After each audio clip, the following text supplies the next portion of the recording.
জুলাই সনদ নিয়ে একটা মারাত্মক প্রতারণা হয়েছে। এই প্রতারণাটাকে অ্যাপারেন্টলি বিএনপির প্রতি প্রতারণা বলে মনে হবে, কিন্তু এটা আসলে এই দেশের জনগণের প্রতি একটা মারাত্মক প্রতারণা হয়েছে।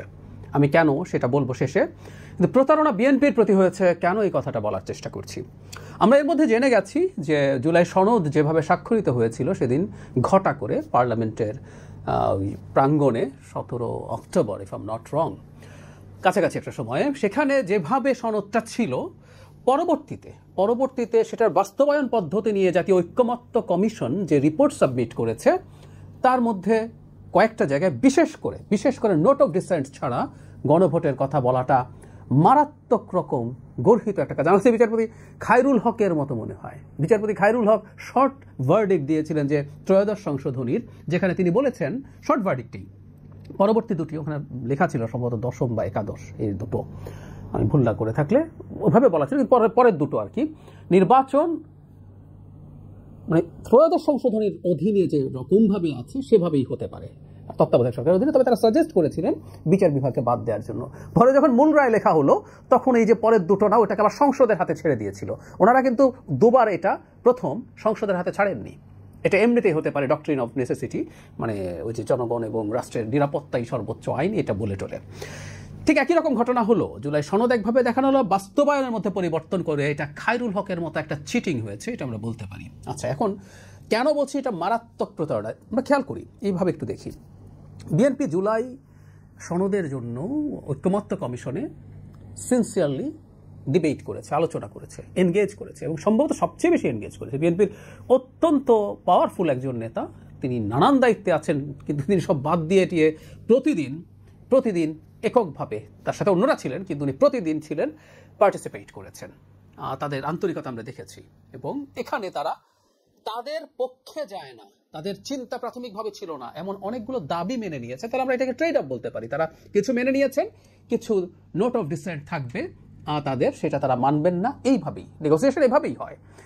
তারা আর্টিকেল 70 অনেকটাই তাদের যেরকম দ্বিমত ছিল ওখান থেকে সরে এসছেন, অনেকটাই সবাই যেভাবে চাইছেন সেরকমভাবে তারা করছেন। কিছুটা দ্বিমত তাদের এখনও আছে।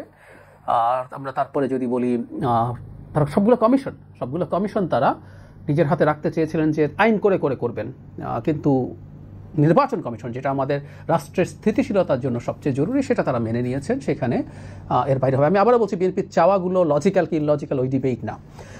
সবচেয়ে বড় যে জিনিসটা তারা অ্যাকসেপ্ট করেছে সেটা হলো, পৃথিবীতে সম্ভবত একটা মাত্র দেশে প্রাইম মিনিস্টারদের এই কভার হতে পারবেন সেই কথাটা আছে। তা বাংলাদেশে আবার করা হলো। ইনফ্যাক্ট কোনো দেশে থাকতে হবে তাও না, আমরা নতুন করেও করতেই পারি।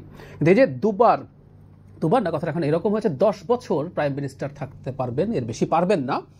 এর প্রধান খড়গটা যাবে কিন্তু দলের প্রধান জনাব তারেক রহমানের উপরে। আমরা ধরে নিই, যদি এরকম সম্ভাবনা আছে, বিএনপি পরপর দুটো নির্বাচন জিতবে, এটা যতটা বড়ভাবে জিতবে, পরে একটা চ্যালেঞ্জ হবে, কিন্তু আমি ধারণা করি সেটাও বিএনপি জয়লাভ করবে, ধারণা করি। যদি সেটা হয়ও, তাহলে খেয়াল করি তার যে বয়স দাঁড়াবে অ্যারাউন্ড 70 দ্বিতীয় টার্মের পরে। বাংলাদেশে 70 ইয়ার্স, মানে আমাদের যে সোশিও ইকোনমিক ক্লাস, তিনি যেখানে বিলং করেন, 70 খুবই প্রোডাক্টিভ একটা বয়স, স্বাভাবিক সেন্সে, যদি অন্য কিছু না ঘটে যায়। নিশ্চয়ই এই বয়সে মারাত্মক কঠিন রোগ হতে পারে, সেটা পারে, অ্যাক্সিডেন্ট করতে পারেন কেউ, কিন্তু তিনি থাকবেন। তো তিনি তো তার এই মানে ক্ষতি স্বীকার করে এটা অ্যাগ্রি করেছেন।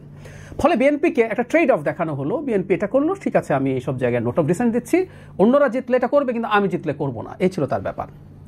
অথচ একটা বিষয় বিএনপির মানতে হতো না, মানে আইডিয়ালভাবে, এই জায়গাটা একটু মনোযোগ দিয়ে খেয়াল করি, একদম মনোযোগ দিয়ে। সবাই গণভোটে জনগণের রায় বলছেন। আমি এই প্রশ্নটা করতে চাই, জনগণ কি এই ইস্যুগুলোতে গণভোট দিতে পারত যদি কনস্টিটিউশন তৈরির আইডিয়াল প্রসেসটা ফলো করা হতো? আমরা একটা গণপরিষদের আলাপ দেখলাম, নতুন কনস্টিটিউশন লেখে গণপরিষদ। আচ্ছা, গণপরিষদ যখন লেখে, শেষ পর্যন্ত যে জায়গায় সবাই এসে দাঁড়িয়েছে, মূলত এনসিপি গণপরিষদের কথা প্রথম থেকে বলছিল, এবং তারা শেষে যেটা এসে দাঁড়িয়েছিল, 1970-এ যেরকম একটা নির্বাচন হয়েছিল, একটা সাধারণ নির্বাচন, কিন্তু সেখানে গঠিত পার্লামেন্টের একই সাথে ডুয়াল রোল থাকবে। এমনকি যারা নতুন সংবিধানের কথা বলেছেন তারাও এই ফরম্যাটটার কথাই বলেছেন। সেটা গণপরিষদ হিসাবে বসবে সংবিধান সংস্কারের জন্য, আবার সে সংসদ হিসেবে কাজ করবে রাষ্ট্র চালানোর জন্য, সেভাবে।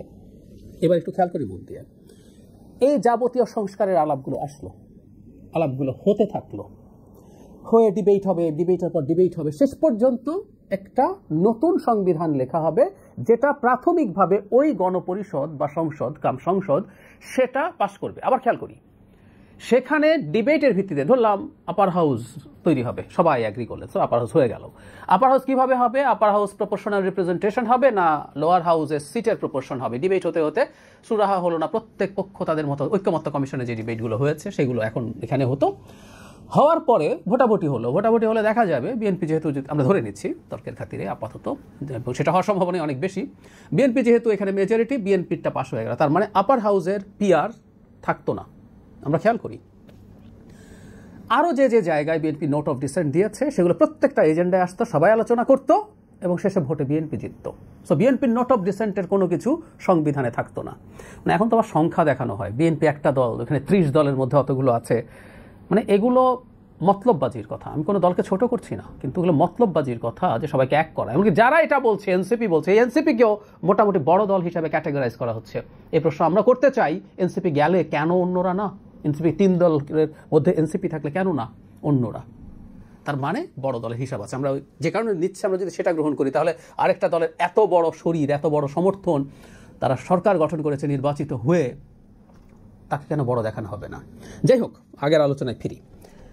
পার্লামেন্টে পাশ হলো কোন কনস্টিটিউশনটা? প্রস্তাবনা হলো যেটা বিএনপি আসলে নোট অফ ডিসেন্ট দেওয়ার বাইরে যা হচ্ছে বিএনপির মতো করে মূলত হচ্ছে। বিএনপি কাউকে দিয়ে কনভিন্সড হতে পারে, সেটা আরেক আলোচনা। বিএনপি কনভিন্সড হয়ে বিএনপিও সেটার পক্ষে ভোট দিল। যেমন ধরলাম পিআর নিয়ে আলোচনা হতে বিএনপি কনভিন্সড হয়ে গেল, বিএনপি সেটা মানলো। বা এই যে এখন যেটা হলো 10 বছর থাকতে পারবে না, প্রস্তাব আসলো, বিএনপি প্রথম বললো 10 বছর এটা হবে না, 10 বছরের বেশি থাকা যাবে না, আমরা মানি না, যতদিন ইচ্ছা ততদিন থাকা যাবে। ডিবেট হতে বিএনপি কনভিন্সড হলো, আচ্ছা আমরা মানলাম, সো এটা পাস হবে। এরপর এই কনস্টিটিউশনটা গণভোটে যাবে। সো গণভোটে যে কনস্টিটিউশনটা যেত, সেই কনস্টিটিউশনে আবার খেয়াল করি, বিএনপি যে জিনিসগুলো চায় না, যেগুলোতে নোট অফ ডিসেন্ট আছে, সেগুলো জনগণের সামনে যেতই না। আমরা ঘোড়ার আগে গাড়ি জুড়ে দিয়েছি এখানে পদ্ধতিগতভাবে। আমার কাছে এই জন্য মনে হয় এগুলো সব নাটক। এই কমিশন থেকে শুরু করে যদি এটা মানে বোঝা যায় পরবর্তীতে, আমি নিজেও বুঝিনি, আমি এখনকার খেলা দেখে মনে করছি, এবং আমি প্রাথমিক একটা কমিশনের সদস্য হিসেবে আমি খুবই লজ্জিত হব যে আমি নিজে না বুঝে না জেনে এই মারাত্মক বাজে খেলার পার্ট হয়েছে। বাজে খেলা আমি বলে ফেলতে চাচ্ছি না, কিন্তু আমি অ্যালার্মিং দিয়ে রাখতে চাই। তাহলে জনগণের সামনে কখনো বিএনপি নোট অফ ডিসেন্টের ভোট যেত না, এখন কেন যাওয়া যাচ্ছে? মজার ব্যাপার, বিএনপি ওই সদিচ্ছাটা দেখিয়েছিল যে আমি আমার ঠিক আছে কিছু জায়গা আমি মেনে নিচ্ছি, কিন্তু আমার নোট অফ ডিসেন্ট থাকবে।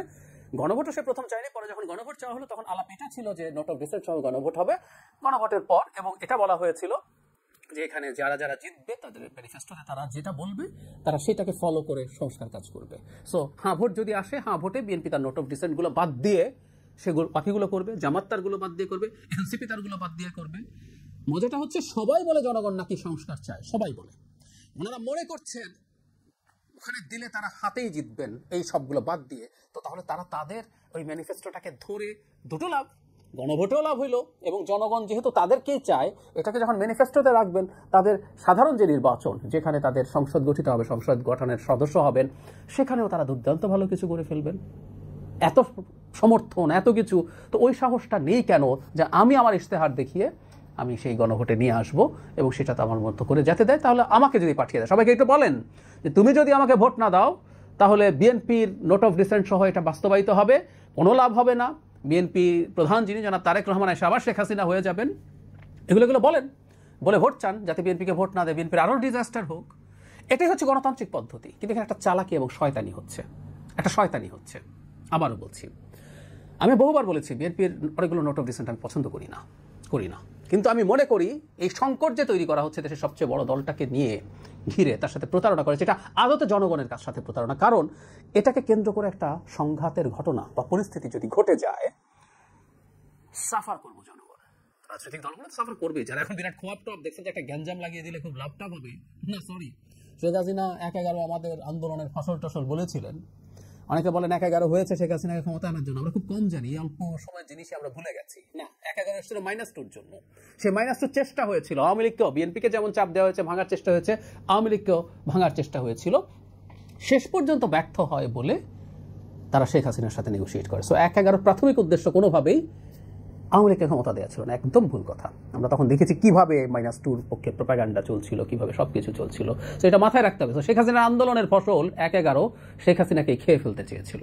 আজকেও যারা এসব করছেন সেই সম্ভাবনা আছে, এবং এটা আদতে এবং দিনের শেষে জনগণের সাথেও প্রতারণা হবে। জনগণ দেখছিল কি হচ্ছে এবং জনগণ বুঝতে পারছিল। এখন ফাইনালি যদি দেশে একটা খুব বাজে কেউস লেগে যায়, তাতে যদি বিপদ তৈরি হয়, সেটা জনগণই সবচেয়ে বড় বিপদে পড়বে।